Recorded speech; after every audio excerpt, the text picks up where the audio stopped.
Por ahora todo transcurre medianamente bien aquí en el ámbito del AMBA, en la ciudad y en el conurbano. Dicen que mañana va a llover también, pero el domingo empezaría a mejorar un poquito. Después vendría un poquito la primavera, ¿no? Una de las noticias más relevantes ahora de la noche es un fallo de la Corte Suprema que le da la razón a Juan José Aranguren 18 años después. ¿Te acordás de la pelea con Guillermo Moreno? Finalmente Sí. llegó a la Corte y un fallo reciente que estamos por publicar ahora en un ratito en la Home tiene que ver con eso. 18 años después la Corte Suprema le da la razón a Juan José Aranguren respecto de que no había desabastecimiento, que no tenían que ir presos los titulares de la compañía petrolera, y justo lo hacen, mirá las casualidades de la vida, un día antes del cumpleaños del exministro de Energía, que es mañana. Casi a modo de regalo, tributándole. Es una justicia tardía, pero es una justicia que imparte justicia. Exacto. Esto fue en el contexto de la discusión de Néstor Kirchner contra Shell, con los piquetes de Luis Delía en la Shell que está sobre el 9 de julio, vos recordarás muy bien, en medio de una pulsión respecto a si finalmente escondían la nafta o no, para poner en otros términos, porque ya empezaba a existir el retraso tarifario con precios más políticos que económicos de la nafta, cuando la inflación empezaba a ser un problema, a propósito de lo cual trastoca el INDEC, lo interviene, cambia las autoridades a partir de comienzos del 2007. Ya en el tramo final de la gestión de Néstor Kirchner y envalentonado en plena campaña electoral, donde termina él resolviendo que su sucesor sea, en este caso sucesora, Cristina Fernández de Kirchner. Exactamente, la piedra fundacional fue en 2005 cuando el expresidente Néstor Carlos Kirchner dice: a Shell no hay que comprarle ni una lata de aceite, y le mandó, ¿te acordás? En esa época se mandaba el ejército de piqueteros a básicamente cortarle las estaciones de servicio. En aquel año fue el último año del coloquio de idea de Néstor Kirchner. Allí empezaba el Kirchner más belicoso, fue aquel de Coto, yo te conozco, ¿te acordás? Uy, tremendo, lo aplaudieron de pie cuando Coto habló de la inflación y lo dejaron solo también cuando al día siguiente en cadena nacional se agarra el presidente contra Coto, contra Polman, que era el titular de Cencosud, en una cadena nacional. Es la primera vez que lo cierra, le cierra en ese sentido, le impone el miedo a los empresarios el expresidente Néstor Kirchner. Hablando de cuestiones regionales, después bajamos a lo local si querés un poquito, porque está apasionante la dinámica política interna, con reuniones de viernes a última hora, con una mesa, digamos, donde el presidente interviene en el ámbito de lo legislativo por primera vez. Creo que es un dato muy relevante que da cuenta además de los límites explícitos que tiene el presidente en términos de la construcción de consensos en la Cámara de Diputados y el Senado. A mí me preocupa mucho lo de Venezuela porque finalmente pasó el tiempo, todo parece jugar a favor de Maduro a medida que el tiempo transcurre. Hoy apareció Lula da Silva en escena después de la Unión Europea ayer. La Unión Europea dijo: nosotros no validamos la victoria de Maduro, ni lo reconocemos como presidente reelecto, pero tampoco validamos las actas de la oposición. Lula se plantó exactamente en el mismo lugar, era el hombre de la negociación eventualmente por parte de la región. Sí dijo que el gobierno bolivariano tiene actitudes desagradables y es un autoritario, aunque no sea una dictadura, aclaró Lula. Habría que ver cuál es la diferencia entre autoritarismo y dictadura cuando alguien quiere perpetuarse en el poder desconociendo las normas más elementales y básicas de la alternancia que son esenciales a la democracia, que es un comicio transparente. Vos sabés que no hay un solo chequeo que se haya hecho que no diera que perdió el dictador, en este caso, y esto es opinión, en Venezuela, y ganó la oposición. Te digo, hace escasas horas terminamos un trabajo con La Nación Data que se hizo mirando acta por acta de lo que ocurrió en Venezuela, lo hicieron habilitando también con programadores y demás, y te da que el triunfo fue realmente apabullante. Digo, lo hicieron también la agencia P a nivel internacional, lo hizo otro medio de los prestigiosos de Estados Unidos, y a todos les da que fue realmente apabullante cuando cruzás dato con voto.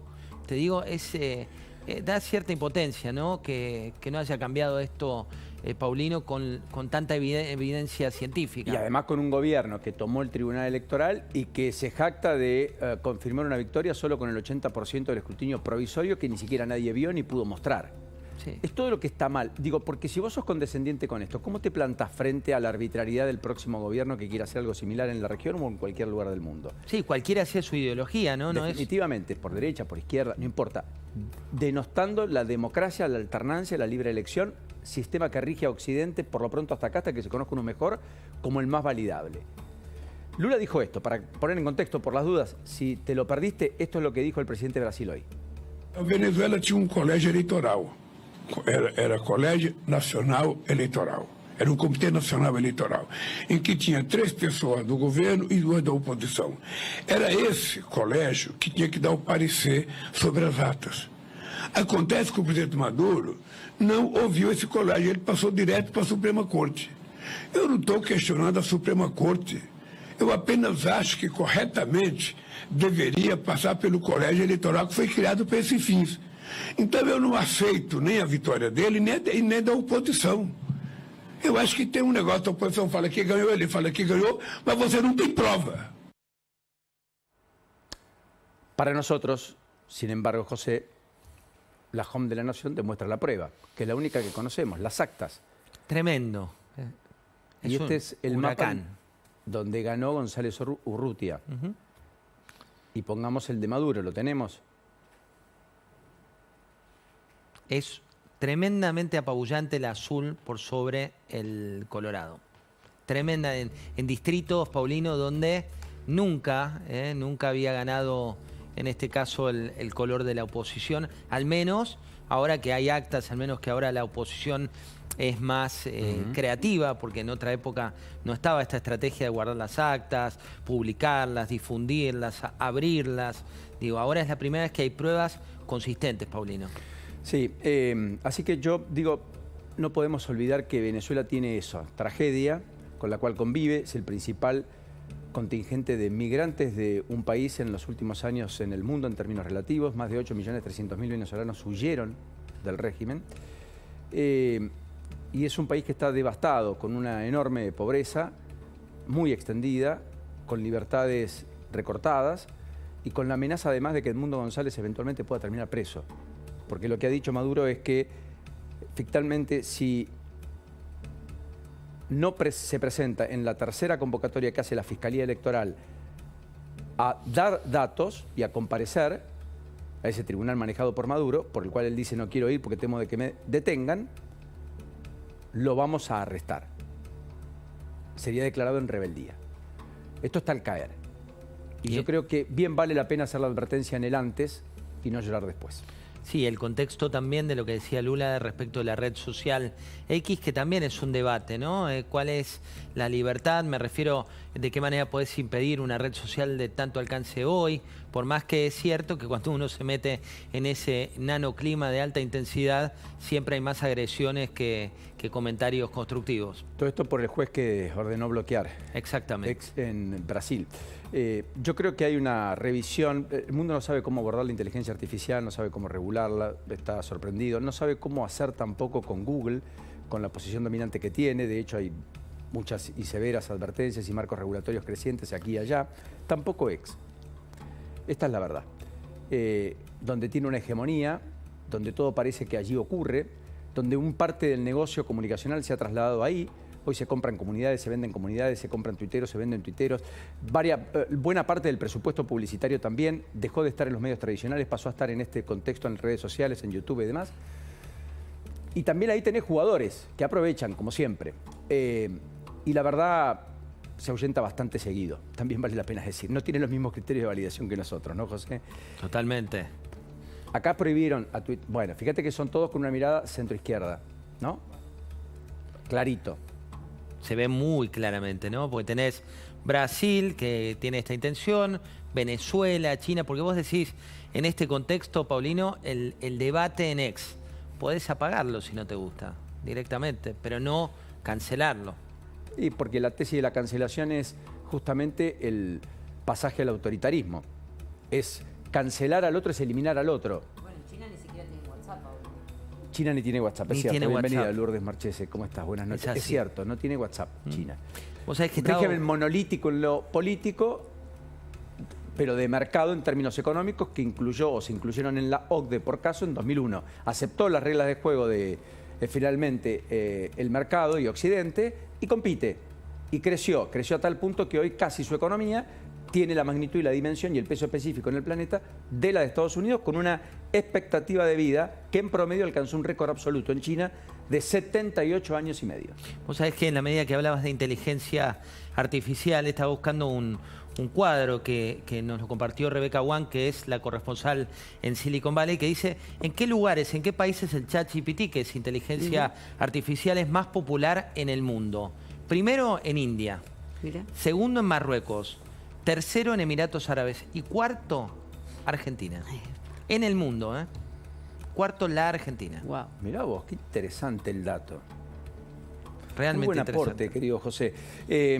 Bueno, después te noté enojado con el tema de aeronáuticos, y está bien, fue un espanto, la verdad. Estoy enojado, te digo, puedo compartir con vos opinión. Por un lado, en aerolíneas hay muchísima gente muy talentosa que deja la vida. Hoy, de hecho, mira, tuve un vuelo desde Ushuaia que hubo un tema de una persona que se sentía muy mal y inmediatamente solucionaron todo. Digo, hay profesionales absolutamente idóneos. Y después tenés la política mezclada, donde hoy lo que hicieron fue una picardía de corrieron los horarios de asamblea como para perjudicar a la compañía en la relación con los clientes. Exactamente, por ese conflicto desatado en Aeroparque que ya había generado también secuelas en Córdoba y Mendoza el lunes, en los hubs de Córdoba y Mendoza, y efectivamente también el día miércoles en Ezeiza, donde también cambiaron el horario de asamblea y por lo tanto trastocaron vuelos después de las reprogramaciones que había establecido en la previa tanto Flybondi como Aerolíneas.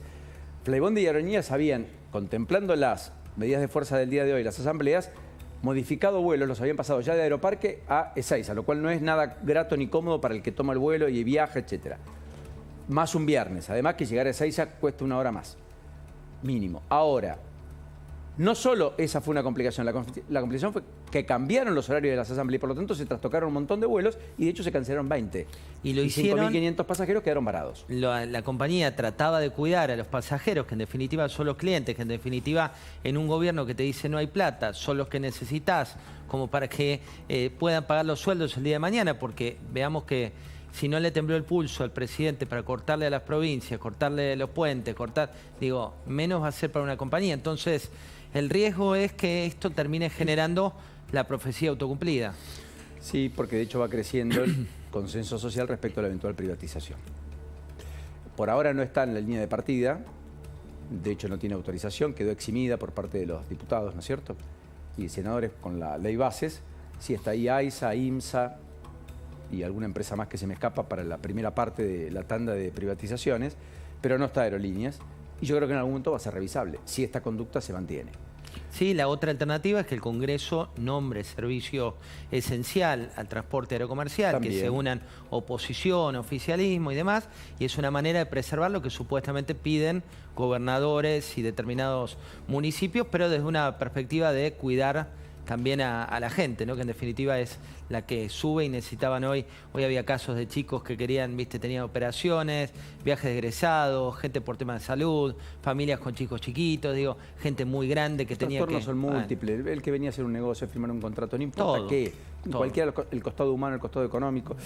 Bueno, mientras tanto, hablando del costado económico, y te despido con esto, vos que sos un avesado conocedor de los mercados y demás, definitivamente parece que hay una especie de fiesta en los mercados, prematura para algunos, para otros fruto de todo el camino recorrido, el tiempo dirá, pero en cualquiera de los casos los activos argentinos, que están muy depreciados, muy devaluados, empezaron a ser un poquito más atractivos, los números fueron buenos esta semana, el dólar parece transitar en una especie de 1.300 como línea de flotación para los dólares libres, quiero decir, para el contado con liquidación, el MEP y el dólar libre, el blue, mientras que todavía tiene un retraso y una brecha importante con el dólar oficial.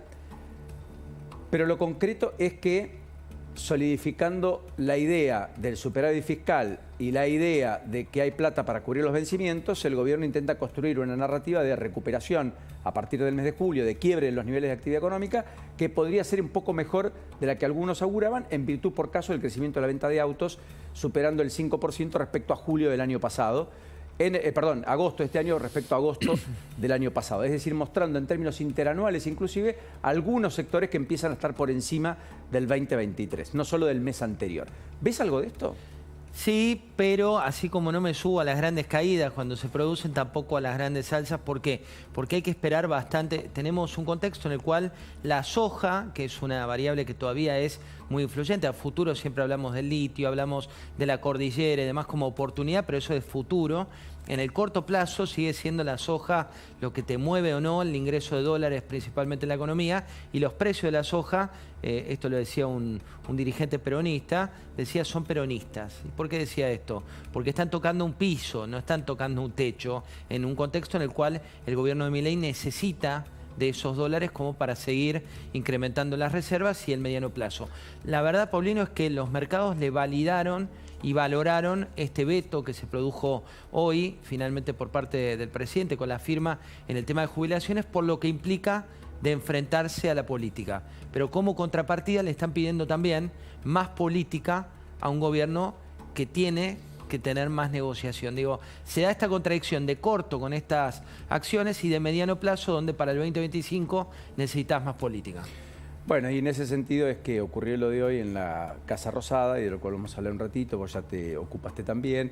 No parece menor, después del respaldo explícito de Macri ayer en la cumbre de Paraná del PRO, con gobernadores diciendo tenemos que ser colaboracionistas desinteresados, entendiendo que había que abrazar y que hay que abrazar. A mí la época atraviesa una situación delicada. Porque si se juntan 2/3 partes de los miembros de la Cámara de Diputados para insistir después de 20 años en la Argentina en un veto presidencial y por lo tanto hacer ley lo que el presidente quiere que no ocurra, sería un golpe letal a la credibilidad internacional respecto a la posibilidad de que los cambios se produzcan. Porque a eso después le va a venir presupuesto universitario, que el Senado probablemente discuta el miércoles que viene con boleta única de papel.